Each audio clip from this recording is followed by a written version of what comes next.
اور جو سب سے خطرناک ایک اور بڑی اہم خبر ہے وہ یہ ہے کہ بھارت کی طرف سے سائپرس اور بھارت کے درمیان ایم او یو سائن ہوئے ہیں، دفاعی نوعیت کے معاملات ہیں۔ خبر یہ بھی سامنے آ رہی ہے کہ بھارت ممکنہ طور پر اپنا براموس میزائل بھی سائپرس کو دے سکتا ہے۔ ترکی کے لیے یہ کس حد تک مشکلات میں اضافہ کر سکتا ہے۔ ترکی کی میڈیا یہ دعویٰ کر رہی ہے کہ بھارت اور سائپرس کے بیچ ہوئے ڈیفنس سمجھوتے کے بعد اب بھارتی میزائلیں، ڈرون اور ایئر ڈیفنس سسٹم اب ترکی کی سیما کے بے حد قریب پہنچ سکتے ہیں، اور یہی خبر انکارا میں سب سے بڑا ڈر بن چکی ہے۔ ان کے صدر کی طرف سے بھارت کا دورہ بھی کیا گیا، جہاں پر سائپرس اور بھارت کے درمیان ابتدائی سطح کے ایم او یوز بھی سائن ہوئے ہیں۔ ایک بڑی خطرناک جنگ کے دہانے پر کھڑا ہے پاکستان، اور ایک خوفناک صورتحال ہماری سرحدوں پر دستک دے رہی ہے۔ مسئلہ یہ آ رہا ہے کہ ان کی طرف سے جو سگنل ہے وہ بڑا ڈینجرس ہے پاکستان کے لیے۔ میرا دعویٰ ہے کہ پچھلے 1000 سال کی تاریخ کھنگالیں گے جب آپ کو محسوس ہوگا کہ ایک جگہ بھی ایسے امپیکٹ والی اس قدر نتیجہ خیز جنگ نہ سنی تھی نہ پڑی۔ جو ترکی کی سیاحتی انڈسٹری ہے اس کو دھچکا پہنچانے کے لیے یہ اناؤنسمنٹ کی گئی، یہ اعلانات ہوئے، یہ باقاعدہ کمپین چلائے گی کہ ہم ترکی کے اندر اب جو بھارتی شہری ہیں وہ نہیں جائیں گے گھومنے پھرنے کے لیے۔ انڈیا کا سٹانس چینج نہیں ہوا ہے، مودی کا سٹانس چینج نہیں ہوا ہے، نتھنگ ہیز چینج۔ یہ بھارت اور سائپرس کے تعلقات کا اچھا ہونا اور دفاعی نوعیت کے ہونا یہ ترکی کے لیے کچھ خاص اچھی بات نہیں ہے، اور ترکی اس کے اوپر یقیناً جو ہے وہ ناراض بھی ہو رہا ہے۔ نمستے دوستو، جے ہند۔ ہندوستان اسپیشل میں آپ کا سواگت ہے دوستو۔ بھارت اور سائپرس نے اپنے دپکشیہ سمبندوں کو پورن رننیتک ساجھیداری کے سطر تک پہنچا دیا ہے۔ یہ اعلان سائپرس کے راشٹرپتی نیکوس کرسٹولائڈس کی حال ہی میں بھارت یاترا کے دوران کیا گیا۔ اس دوران بھارت اور سائپرس کے بیچ 5 سال کے ڈیفنس روڈ میپ اور کئی دوسرے سمجھوتے بھی ہوئے۔ ان سمجھوتوں کو پوروی بھومدھیہ ساگر چھیتر میں سرکشا، ویپار اور کنیکٹیوٹی کے معاملوں میں دونوں دیشوں کے بیچ بڑھتی سہمتی کا سنکیت مانا جا رہا ہے۔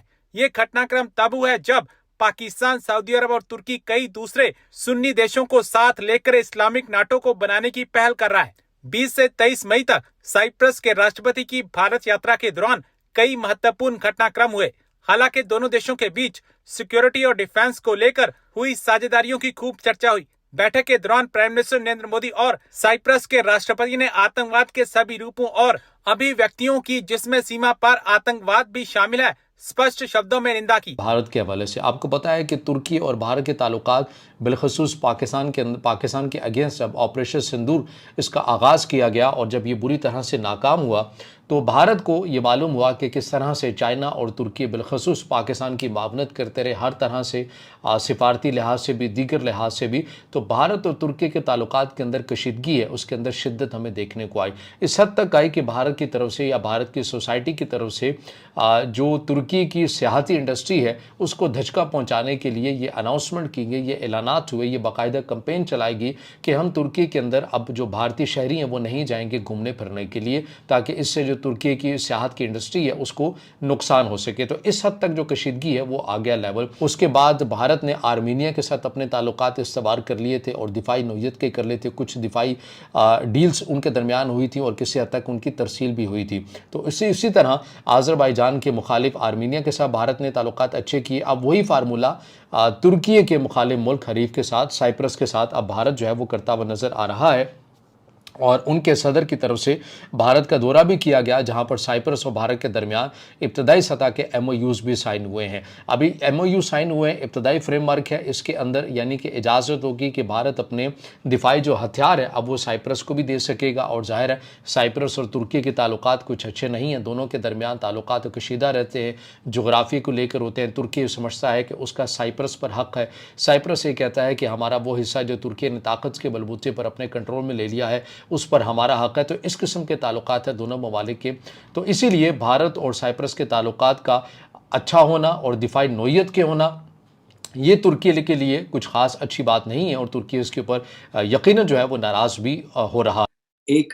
بڑی خطرناک جنگ کے دہانے پر کھڑا ہے پاکستان، اور ایک خوفناک صورتحال ہماری سرحدوں پر دستک دے رہی ہے۔ کیا مراد ہے آپ اس سے؟ آپ کیا سمجھتے ہیں کہ کیا کچھ ہونے والا ہے؟ جنگ میری تباہی ہے طاہر صاحب، جنگ کوئی ایسی خوشگوار چیز نہیں ہے کہ جس کے بارے میں بندہ بغلیں بجائے کہ دیکھیں جناب میں نے کہا تھا جنگ ہونی ہے تو جنگ کا بالکل ماحول کریٹ ہو گیا. مجھے بہت افسوس ہے کہ مجھے جیسے بعض بری خبر سنانے والا سب سے پہلے یہ کہتا ہے کہ مجھے افسوس ہے کہ میں آپ کو یہ خبر دینے جا رہا ہوں, اور یہ حقیقت ہے کہ مجھے بھی افسوس ہے کہ جنگ کا مطلب تباہی ہے, اور جنگ میں پاکستان بھی انوالوڈ ہے. میرے اپنے عزیز و اقارب پاکستان میں, ایون انڈیا میں میرے عزیز و اقارب موجود ہیں. میرے بے شمار دوست ہیں جو انڈیا میں موجود ہیں, مسلمان وہاں پہ موجود ہیں, نان مسلم فرینڈز وہاں پہ موجود ہیں. سارے کے سارے تو ایک بلیجرنٹ مائنڈ کے لوگ نہیں ہوتے نا, پیار محبت اور امن و آشتی کی بات کرنے والے لوگ بھی ہوتے ہیں. تو جنگ ایک بنیادی طور پہ بری چیز ہے, اللہ تعالیٰ اس سے محفوظ رکھے, لیکن حالات یہ ہیں کہ اس کا امپیکٹ بڑا شدید ہوگا. یہ میں بڑی دیر سے کہتا چلا آ رہا ہوں کہ آپ نے طاہر صاحب اس جیسی جنگ, یہ میرا دعویٰ ہے کہ پچھلے 1000 سال کی تاریخ کھنگالیں گے جب آپ اتہاس کے پر, جب آپ ایک ایک پرت کھولیں گے, آپ کو محسوس ہوگا کہ ایک جگہ بھی ایسے امپیکٹ والی اس قدر نتیجہ خیز جنگ نہ سنی تھی نہ پڑھی. پچھلے تو اس لیے 1000 سال میں جی ابھی اس میں 71 کی 65 کی جنگیں ہم بھول جائیں گے. نہیں دیکھیں 65 کی جنگ امپیکٹ فل نہیں تھی, ٹھیک, وہ نتیجہ خیز نہیں تھی. ہم پر حملہ ہوا یا جو بھی ہے, ہمارا کہنا تو یہی ہے نا کہ ہم پر حملہ ہوا اور بظاہر نظر یہی آتا ہے کہ ہم پر چڑھ دوڑے ہمارے دشمن, تو بات ختم ہوگی, آئی گئی ہوگی. نتیجہ خیز نہیں تھی. البتہ 71 کی جنگ نتیجہ خیز تھی. اس نے سچویشن کو چینج کیا. یہ جیسے ہمارے شو کا نام ہے نا سچویشن روم, تو سچویشن کیا ہے؟ سچویشن سٹیٹس کو ہوتی ہے, اس میں اگر تبدیلی آ جائے تو وہ تبدیلی ہے, وہ چینج ہے. 71 کی جنگ نتیجہ خیز تھی کہ اس نے ایسٹ پاکستان کو بنگلہ دیش بنا دیا. اب آ کر جو صورت احوال نظر آ رہی ہے, یہ اتنی نتیجہ خیز ہوگی کہ آپ بھول جائیں گے کہ 71 تو چیز ہی کوئی نہیں تھی. بہت کچھ تبدیل ہوگا, نئی نئی چیزیں کریٹ ہوں گی, نئے نئے سسٹمز انٹروڈیوس ہوں گے. پوری دنیا میں اس کا جو ہے وہ اس کا امپیکٹ ہوگا. اور اس کی ڈیٹیلز میں مزید نہیں جانا چاہتا, اس لیے کہ میں آلریڈی 20 مرتبہ بتا چکا ہوں. جس کو بہت شوق ہے, جس کو یاد نہیں ہے, ایک تو وہ بادام کھائے, اپنی یاداشت کو تیز کرے, اور اگر پھر بھی کسی حوالے سے وہ مس کر گیا ہے تو جائیے آپ آرکائیوز میں چیک کر لیں. جنگ کے حوالے سے میرے عام طور پہ تھم نیلز میں جنگ کا تذکرہ تھا, جہاں جہاں میں نے ذکر کیا, وہ چیزیں دیکھ لیں, اثر نو آپ کو یاد آ جائے گا.